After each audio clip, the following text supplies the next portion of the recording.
Hari ini 28 Juni 2024, Anda bersama kami dalam Kompas Petang, hanya di Kompas TV, independen, terpercaya. Saya Tifal Solesa, akan menyapa Anda nanti di paruh kedua program ini. Namun untuk paruh pertama, Anda akan bersama Nitya Anissa. Nitya. Terima kasih Tifal. Informasi pertama di Kompas Petang, Saudara, diduga akibat puntung rokok yang dibuang seorang karyawan sebuah gudang suku cadang motor hangus terbakar di Kelapa Gading, Jakarta Utara. Akibat kebakaran ini, satu pegawai mengalami luka bakar dan telah dibawa ke rumah sakit terdekat.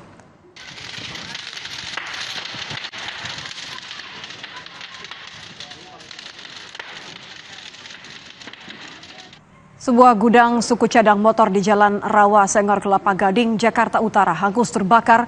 Api diduga berasal dari puntung rokok yang dibuang salah satu pegawai gudang. Banyaknya bahan yang mudah terbakar membuat api dengan cepat menghanguskan gudang. Warga mengetahui adanya kebakaran saat api sudah membesar, namun tidak terdengar adanya suara ledakan.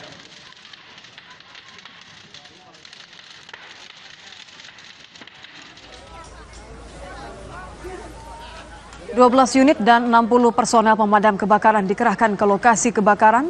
Api baru bisa dipadamkan 1 jam kemudian. Akibat kebakaran ini, satu pegawai toko mengalami luka bakar dan telah dilarikan ke rumah sakit terdekat.